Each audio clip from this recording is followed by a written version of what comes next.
For most of human history, empires were the privilege of continents. They were born from vast landscapes, from wide fertile plains that could sustain massive populations and feed armies for generations, from long rivers that carried grain, goods, and people across enormous distances, from forests and mines so extensive that loss could be absorbed without collapse. Power in its traditional form required space. It required depth. It required land that could stretch far enough to survive pressure, invasion, and time. Britain had none of that. It was not a continent. It was not even particularly large. It was a small, wet island on the edge of Europe, a place where the horizon often dissolved into a thin line of gray water and heavy sky, where wind and rain shaped both the land and the people, and where the boundaries of territory appeared far too limited for imperial ambition. By all traditional measures of power, Britain should have remained small, and yet, by the 19th century, this island had built the largest empire the world had ever seen. An empire so vast that it stretched across continents, touched nearly every ocean, and governed hundreds of millions of people. This is the paradox, because Britain did not become powerful by expanding its land at home. It became powerful by learning something far more important: how to make distance obedient. Instead of trying to grow physically larger, Britain learned how to extend itself outward without breaking, how to project influence across oceans, and how to maintain control over places it could not physically occupy in large numbers. The British Empire was not just a story of conquest, it was a system, a carefully constructed machine of connection built on movement, money, and messages. It turned geography into opportunity. A single port could become a strategic lever, a shipping route could become a lifeline, a map could become a set of instructions for controlling the world. This transformation did not happen by accident. It happened because the 19th century itself began to favor a new kind of power. The world was changing, and the nations that adapted to those changes first gained an advantage that others struggled to match. This was the century where time began to compress, where distance began to shrink, and where control could be standardized across vast spaces. Steam technology played a critical role in this shift. Before steam, the sea was unpredictable. Ships depended on wind, journeys were uncertain, schedules were unreliable, but steam engines changed that. They reduced dependence on nature. They introduced consistency. They turned the sea from a barrier into a controlled pathway. Coal became the fuel of this transformation. It powered engines that drove ships forward regardless of wind, allowing Britain to move goods, people, and power with a level of reliability that had never existed before. Endurance became schedule, and schedule became dominance, but technology alone was not enough. Another transformation was happening quietly in the world of finance. Trade and war were no longer just physical activities. They became systems that could be funded, insured, and repeated. Banks, investors, and insurers in London developed ways to manage risk. They turned uncertainty into calculation.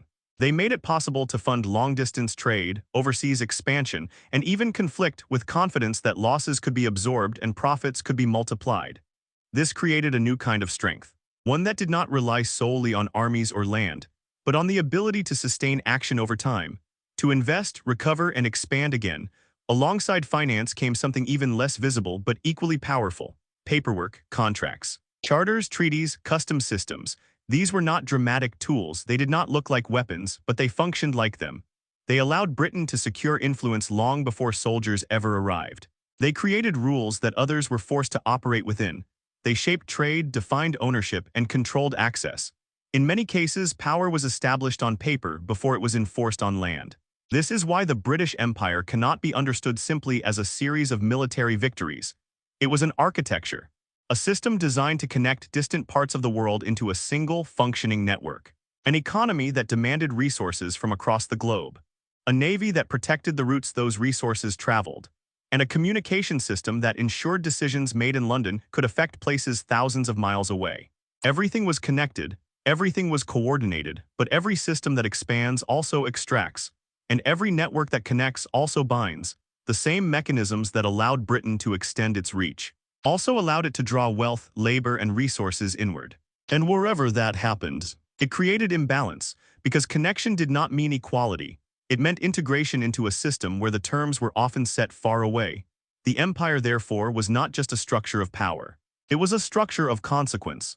Its expansion carried not only trade and technology, but also exploitation, displacement, and resistance, and those consequences did not disappear.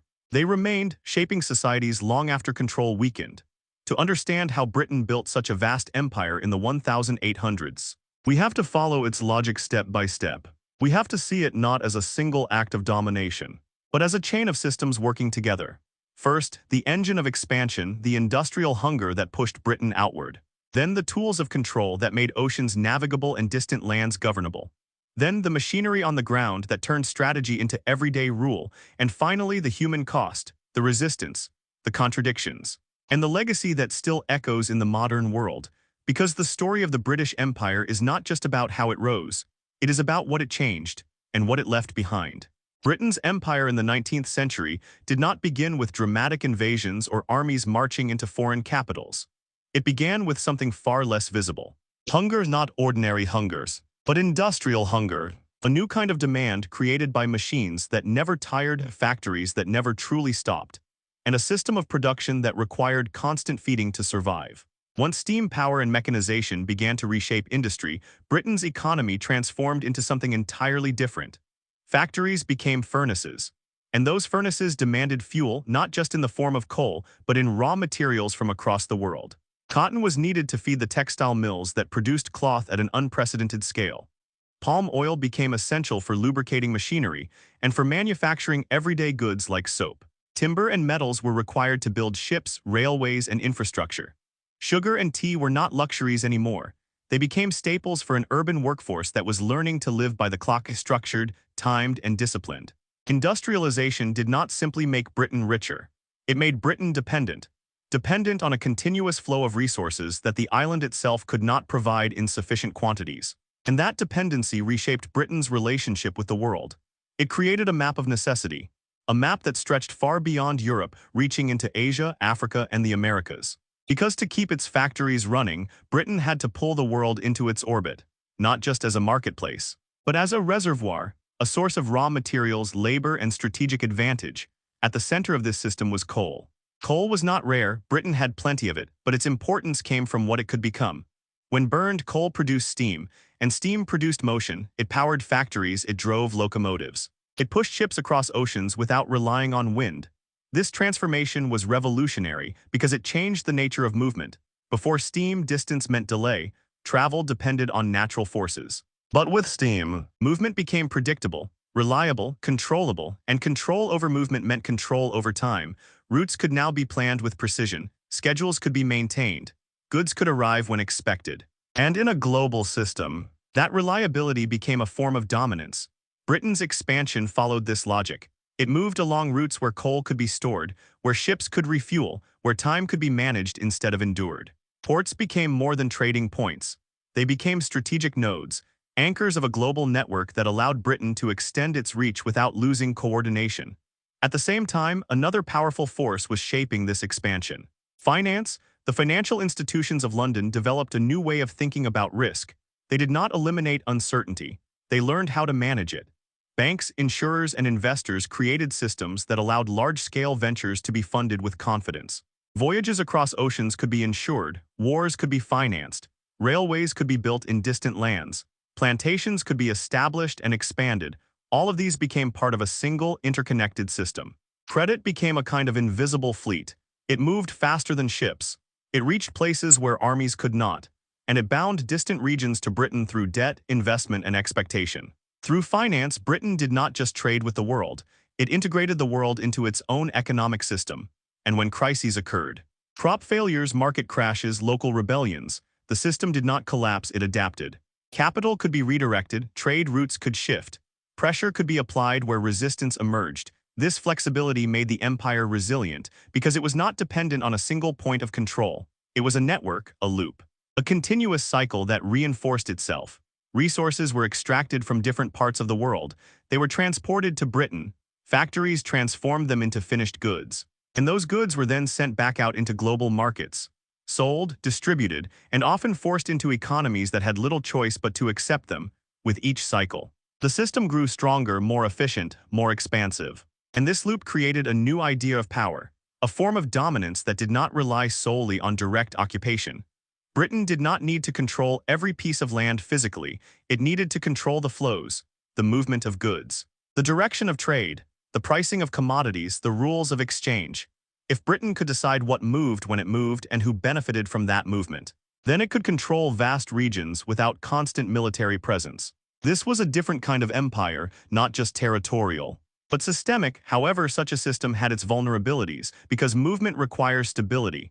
Routes can be disrupted, ports can be blocked, supply chains can break. And distance, if not managed properly, can turn advantage into weakness. As Britain's industrial hunger pushed its reach further across the globe, it became clear that expansion alone was not enough. The system needed protection, coordination, control, because without those, even the most powerful network could collapse under pressure. And so, the next stage of empire began to take shape, not just expansion, but the tools that would hold that expansion together. The mechanisms that would make oceans navigable, routes secure, and distant territories governable. Power that travels is fragile. A factory can be rebuilt, a loan can be renegotiated, a market can be replaced. But a route once broken can collapse an entire system. And in the 19th century, Britain understood something fundamental. Its empire was only as strong as the lines that connected it. Distance was not just a challenge, it was a threat. Because every mile between Britain and its colonies created delay, uncertainty, and vulnerability. And so, if the empire was to survive, those lines had to be protected, strengthened, controlled. The first and most visible instrument of that control was the Royal Navy. But the Navy was not simply a military force, it was something more powerful, a guarantee. A promise that the oceans, vast, unpredictable, and dangerous, would function as British highways. It reassured merchants that their cargo would arrive. It reassured investors that their money was safe. And it reassured colonial officials that they were never truly isolated. The strength of the Navy did not come only from its ships or its weapons. It came from its strategy, a disciplined logic of presence. Britain did not try to dominate every coastline. Instead, it positioned itself at the critical points of the world, places where geography naturally concentrated movement, choke points, gateways, narrow passages through which global trade had to pass. At these points, control meant influence far beyond their size. Gibraltar stood like a gatekeeper at the entrance to the Mediterranean. Malta anchored British power within that sea. And the long route to India, once slow and uncertain, was transformed into a protected corridor, a chain of secured passages guarded by ports and naval presence. Then came steam, and with it, a new challenge. Steamships no longer depended on wind. They were faster, more reliable, more powerful, but they had a weakness: fuel. Unlike sailing ships, steamships required constant refueling. Coal was their lifeline. Without it, they were stranded. And so Britain adapted. It built a global network of coaling stations. Small islands, remote ports, strategic harbors, places that might have once seemed insignificant suddenly became essential. Because each one allowed ships to refuel, repair, and continue their journey. When you looked at the map of the British Empire, it often appeared scattered, dots across oceans, islands far from continents, ports in distant lands. But those dots were not random. They were connected. They formed a network, a web stretched across the globe.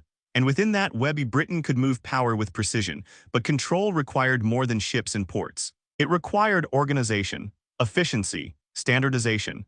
The 19th century was an age obsessed with measurement, with order, with systems that could reduce complexity into manageable forms. And Britain exported that mindset across its empire. The world was mapped in greater detail than ever before. Coastlines were charted, currents were recorded, distances were calculated, navigation became science. At the same time, bureaucracy expanded, cargo was counted, taxes were recorded, trade was documented, every movement became part of a system, a structure that could be monitored, analyzed, and controlled from afar. Law became another powerful tool. Complex local realities were translated into standardized legal categories. Customs were rewritten into codes. Disputes were processed through systems that reflected British logic. This was not just administration. It was transformation. It reshaped how societies functioned, how property was defined, and how authority was exercised. But perhaps the most revolutionary tool of all was time. Before modern communication, distance meant delay. A message sent from London to a distant colony could take weeks, even months. By the time it arrived, the situation might have already changed. Decisions could become irrelevant. Crises could unfold without guidance. Authority could weaken in the silence between instruction and response. This gap was dangerous, because in that gap, control could dissolve. Then came the communication revolution, the electric telegraph, and later submarine cables that ran beneath the oceans. Suddenly, the world changed. Messages no longer moved at the speed of ships. They moved at the speed of electricity. What once took weeks now took hours, sometimes minutes. This created something unprecedented: an imperial nervous system, a network through which information could travel instantly across vast distances. London was no longer distant, it was present. Governors could report events as they happened. Markets could react in real time. Military commands could be coordinated with precision. This compression of time transformed the nature of empire. It made administration tighter, more centralized, more responsive, but also more intense, because information did not just enable control. It amplified pressure. Panic could spread faster. Mistakes could escalate more quickly. Decisions carried greater weight because they traveled instantly. Railways extended this system even further. They were built to move resources. Coal, cotton, raw materials, but they also moved people. Soldiers, officials, ideas, they pushed authority inland. They connected distant regions to coastal ports.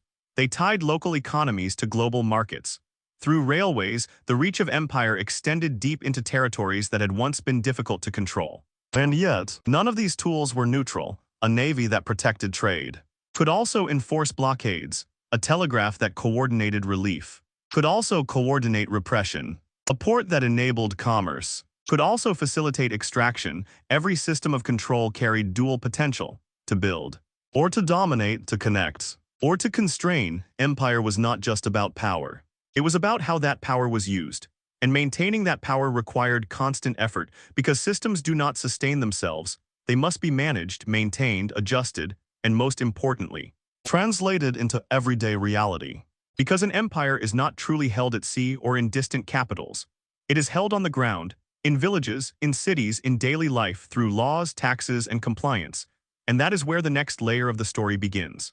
Not in grand strategy, but in the practical machinery of rule, where global systems meet local complexity, where control is tested, negotiated, and sometimes resisted.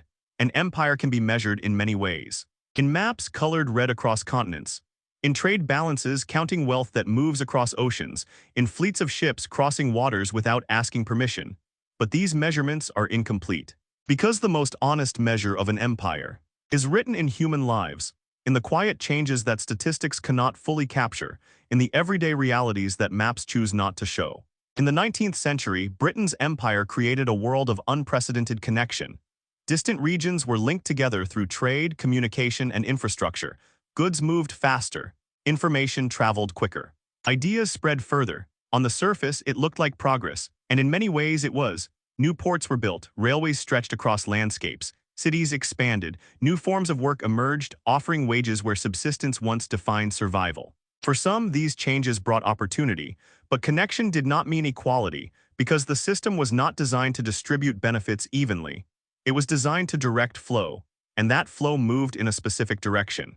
Outward from colonies, inward toward Britain, wealth was extracted through structured channels, resources were taken, labor was reorganized, local economies were reshaped to fit the needs of distant industries. And wherever this process intensified, societies were forced to change. Land was no longer just land, it became a commodity, something to be measured, taxed, bought, and sold.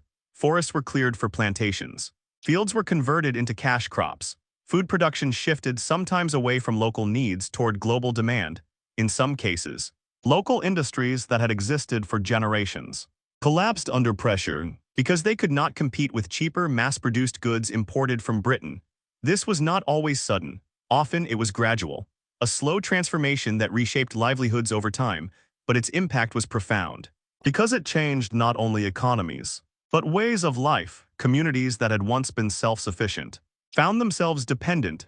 Cultures that had evolved over centuries were forced to adapt to new systems, new rules, new hierarchies. And those hierarchies were not neutral. They carried assumptions about power, about identity, about worth. People were often ranked, not by their own traditions, but by their proximity to British authority. The closer one stood to the structures of empire, the more power one seemed to hold. This was not just material extraction, it was psychological, cultural, a reshaping of how societies saw themselves. And yet, human beings are not passive. They do not simply accept transformation without response. Resistance emerged in many forms. Some of it was visible, dramatic, revolts, uprisings. Moments where anger broke into open conflict, challenging the authority of empire directly. These moments shook confidence, forced reaction, demanded attention, but not all resistance was loud. Much of it was quiet, subtle, persistent. Refusal to fully comply, preservation of language, culture, and identity, small acts that slowed the machinery of control, made it less efficient, more expensive, less certain, and over time. These forms of resistance accumulated. They created pressure that could not always be ignored. Britain responded in a pattern that became familiar. When challenged, it used force. When the cost of force became too visible, it introduced reform. And when it needed to justify itself, it turned to narrative. The empire spoke of order, of progress, of civilization. It presented itself as a force for improvement. But this narrative was constantly tested. Because reality did not always match the story. Reports of famine, accounts of exploitation, stories of brutality, these reached Britain itself, and within Britain a different kind of reaction began to grow: debate, criticism, moral questioning. The 19th century was not only an age of empire, it was also an age of self-reflection. Abolitionist movements challenged systems of forced labor, humanitarian campaigns exposed injustice. Parliamentary inquiries investigated abuses of power. These movements did not end empire, but they changed how it operated. They forced it to adapt, to present itself differently, to appear lawful, restrained, even benevolent. While still maintaining the structures that made it powerful, this created a deep contradiction. Britain could speak of freedom. While denying it elsewhere, it could oppose one form of exploitation. While benefiting from another, it could promote equality in theory, while maintaining hierarchy in practice. This contradiction became one of the defining features of empire, and over time, it became harder to sustain, because the very tools that enabled control also enabled opposition. Communication networks spread ideas. Education introduced new ways of thinking. Legal systems provided language for argument. People who lived under empire began to learn its rules, and then they began to challenge those rules. Using the same concepts, rights, justice, liberty, they demanded inclusion, representation, independence, and they organized across distances that were no longer barriers, because the world had become connected. Not just for empire, but for resistance. What began as a system designed to expand power gradually became a system that produced its own opposition. And this is the deeper legacy of the British Empire. It did not simply dominate the world. It helped create the modern world, a world defined by global trade, connected economies, shared systems of law and administration, rapid communication, movement of goods and ideas across borders. But it also left behind something else: inequality, imbalance, unresolved tensions, because the structures it built did not disappear when control ended. They remained, shaping nations, influencing economies, affecting relationships between societies. The legacy of empire is not a closed chapter. It is ongoing, visible in global inequalities, in political tensions, in cultural dynamics, in questions that are still being asked today. Questions about justice, about responsibility, about what was gained and what was lost in the end. The British Empire's greatest achievement was not simply that a small island became powerful. It was that it demonstrated a new form of power. Power that does not depend only on land or armies, but on systems, on networks, on finance, on information, on the ability to make distance manageable. And its greatest warning is just as important. When systems become powerful enough to span the globe, their consequences do the same. Their benefits can reach everywhere, but so can their costs, and the world they create will spend generations deciding whether what was built was worth what was broken. Deciding whether what was built was worth what was broken.